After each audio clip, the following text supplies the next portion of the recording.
ದೆಹಲಿಯಲ್ಲಿ ರಾಜ್ಯಪಾಲರ ವಿರುದ್ಧ ನಡೀತಾ ಇರುವಂತಹ ಪ್ರತಿಭಟನೆ ಇದು.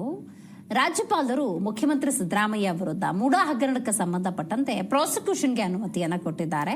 ಹಾಗಾಗಿ ದಲಿತ ಸಂಘರ್ಷ ಸಮಿತಿಯ ವತಿಯಿಂದ ಧರಣಿ ನಡೆದಿದೆ. ಸಿಎಂ ವಿರುದ್ಧ ಪ್ರಾಸಿಕ್ಯೂಷನ್ ಕೊಟ್ಟ ವಿಚಾರಕ್ಕೆ ಸಂಬಂಧಪಟ್ಟಂತೆ ಡಿಎಸ್ಎಸ್ ಮಾಡ್ತಿರುವಂತಹ ಹೋರಾಟ ಇದು.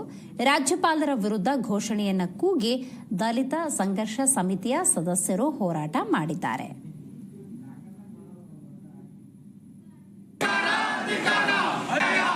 ಕರ್ನಾಟಕ ರಾಜ್ಯ ದಲಿತ ಸಂಘ ಸಮಿತಿ ಇವತ್ತು ಜನರಿಂದ ಆಯ್ಕೆಯಾದಂಥ ಕರ್ನಾಟಕ ರಾಜ್ಯ ಸರ್ಕಾರವನ್ನು ಅಸ್ಥಿರತೆಗೊಳಿಸಬೇಕು ಅಂತೇಳಿ ಬಿಜೆಪಿ ಮತ್ತು JDSನ ನಡೆಯನ್ನು ಖಂಡಿಸಿ ಇವತ್ತು ಸಂವಿಧಾನಿಕ ಹುದ್ದೆಯಲ್ಲಿರ್ತಕ್ಕಂಥ ಜಿ ಕನ್ನಡ ನ್ಯೂಸ್ ಈಗ ನಿಮ್ಮ ಮನೆಯಲ್ಲೇ ನೋಡಿ.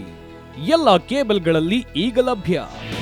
ನಿಮ್ಮ ನೆಚ್ಚಿನ ಜಿ ಕನ್ನಡ ನ್ಯೂಸ್ ಈಗ ಸನ್ ಡೈರೆಕ್ಟ್ ನಲ್ಲಿ number 292, Tata play number 1664, Jio TV number 1334, NXT digital number 30, in cable number 30, city networks 51, U digital number 162, GTPL number 17, Rockline telecommunications number 42, Shri Basaveshwara cable number 168, rural cable network 60, Vinayaka digital 57, Abhishek cable 821, city channel 53, Siddeshwara cable network 57, V4 digital Infotech 628, Surya digital networks 53, Gajanan digital number 836, Malnad infotech private limited number